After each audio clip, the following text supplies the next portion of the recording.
भी सर यहाँ पे राजेश्वर में डॉक्टर अखिलेश गंदे गंदे इशारे कर रहा था मुझे सर। चलता था ना तो मुझसे सट के क्रॉस करता था सर। मैं इग्नोर कर देती थी कि मेरा हस्बैंड है यहाँ पे, वरना अगर बाहर होता चप्पल खोल के मैं मारती सर ऐसे इंसान को।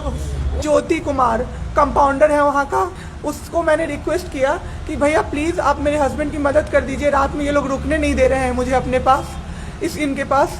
उसने बोला ठीक है ज़रूर मदद करूँगा ये कह के, और मैं अपने हस्बैंड से बात करने लगी, इशारे से ही वो बात कर रहे थे, मैं बोल रही थी। अचानक से मेरा दुपट्टा खिंचाया बहुत ज़ोर से। मैंने सोचा क्या हो रहा है, जब मैंने पीछे मुड़ी तो मेरे कमर पे उस आदमी का हाथ था और मेरा दुपट्टा वो ज्योति कुमार खींच रहा था।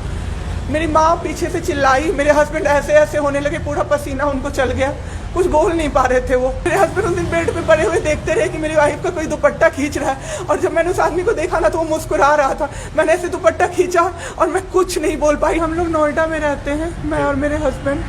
अभी होली में हम लोग बिहार आए हुए थे सर, होली मनाने के लिए पूरी फैमिली का गेट टुगेदर था।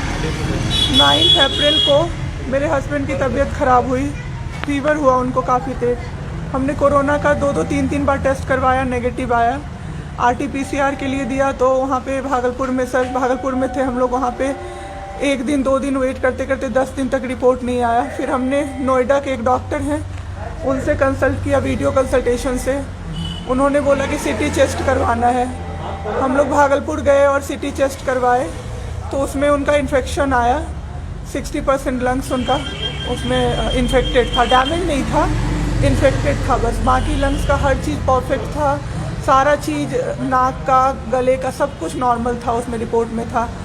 फिर हम लोग नेक्स्ट डे ग्लोकल हॉस्पिटल है भागलपुर में, ग्लोकल हॉस्पिटल लेके आए, वहाँ पे एडमिट कराया हमने ICU में। मेरी मदर की भी तबीयत ख़राब थी, मेरी मम्मी और मेरे हस्बैंड दोनों एक साथ एडमिट हुए।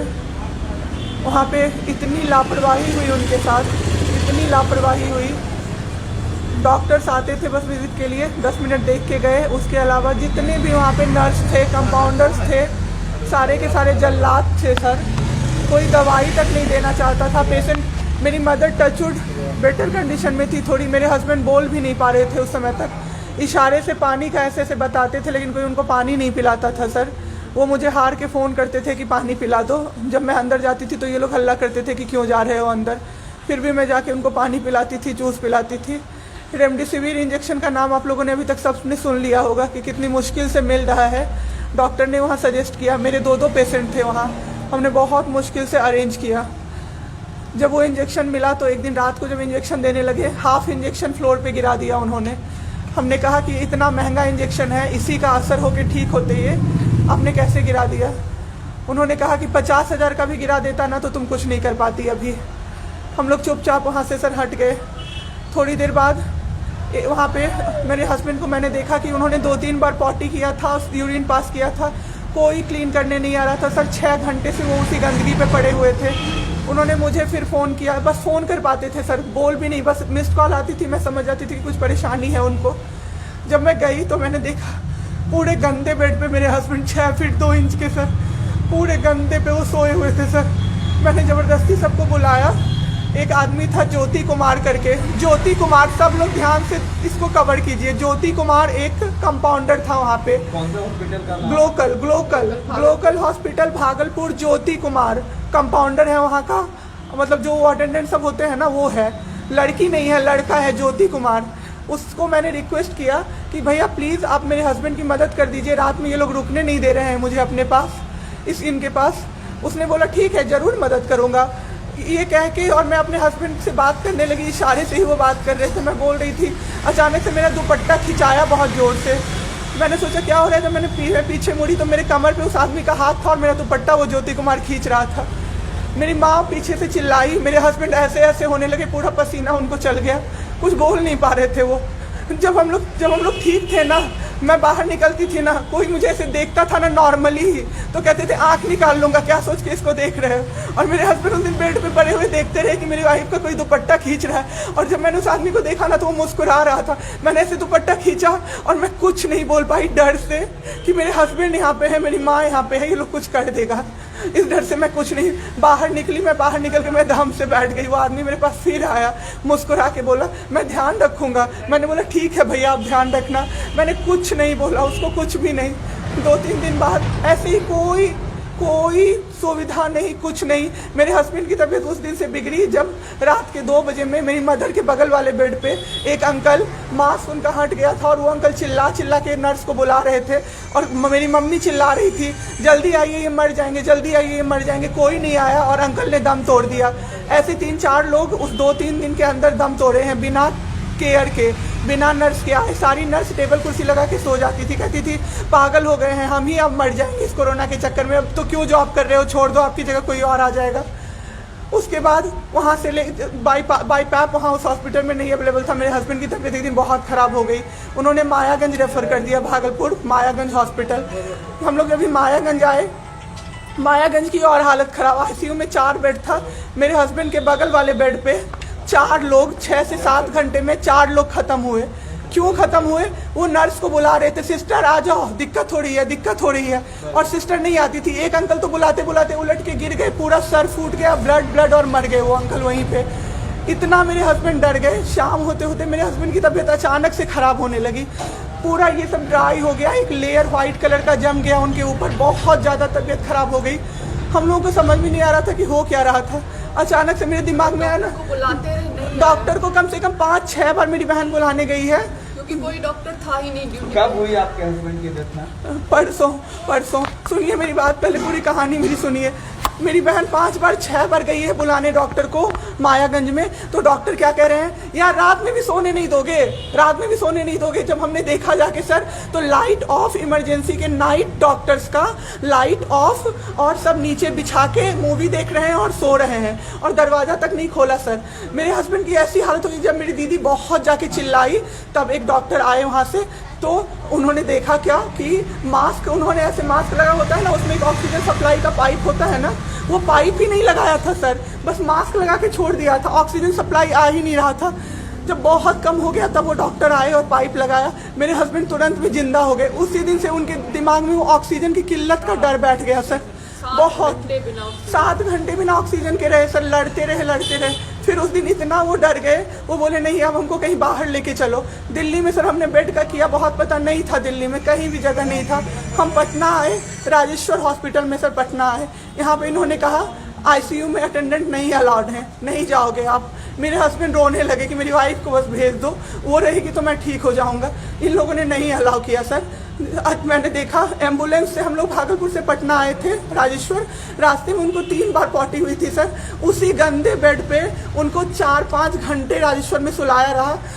मैं 10 बार जाके बोली बाहर से कि सर प्लीज़ बेड क्लीन कर दीजिए, वो हम लोग देख लेंगे ना। एक डॉक्टर निकले, मैंने बोला, वो मेरे हस्बैंड अंदर से ना बोल नहीं पा रहे थे, अंदर से ऐसे कर रहे थे, बुला रहे थे सबको। मैंने कहा सर वो बुला रहे हैं किसी को बाहर से, तो एक डॉक्टर मुझे कहता है अरे छोड़िए ना, वो छोड़ा तो ऐसे ही बौखला रहा है जब से आया है।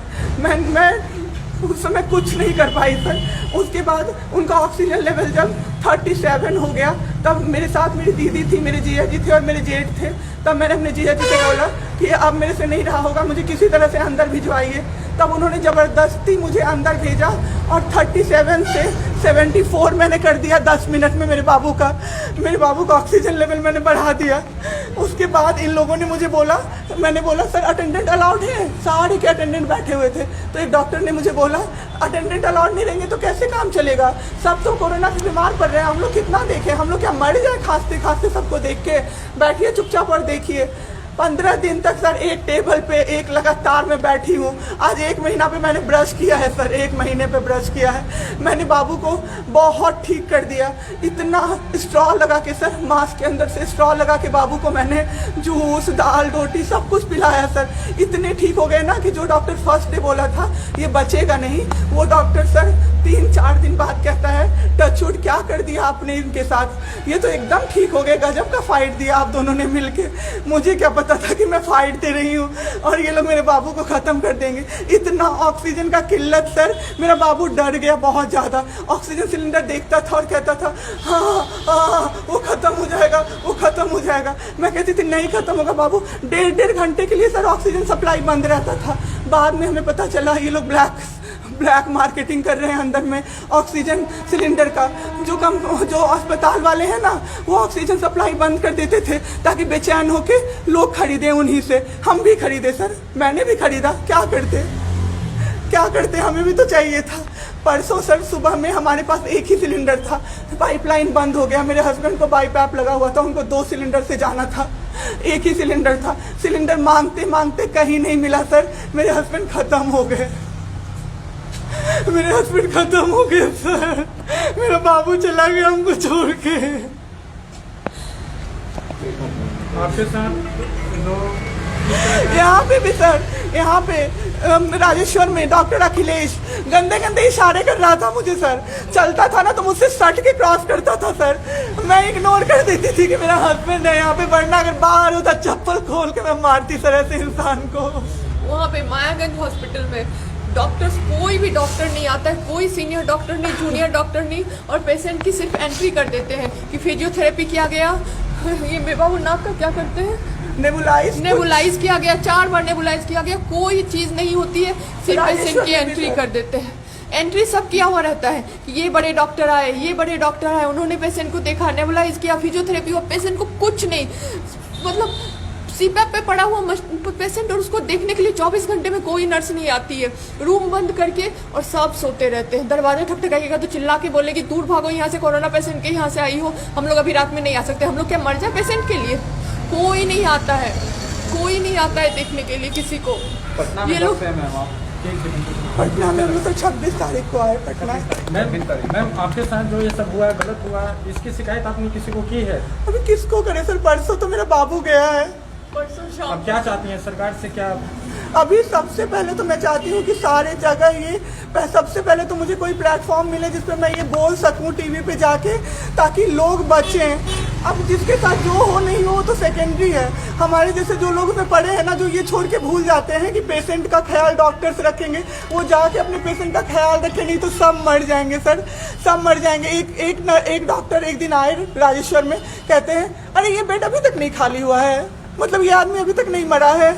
एक आदमी के बारे में आप सोचो सर जरा सा। मेरे हस्बैंड को वेंटिलेटर पे नहीं रखा सर, वो शायद बच जाते। और जब मेरी एक फ्रेंड है डॉक्टर, उसने बात की कि आपने वेंटिलेटर पे क्यों नहीं रखा, तो झूठ कह रहे हैं कि फैमिली वालों ने मना किया। हमें कोई सजेशन नहीं दिया कोई कि सजेशन वेंटिलेटर नहीं, पे आप रख सकते हो, कुछ भी नहीं सर। वो बस वेट कर रहे थे कि ये बेड खाली हो। ठीक है।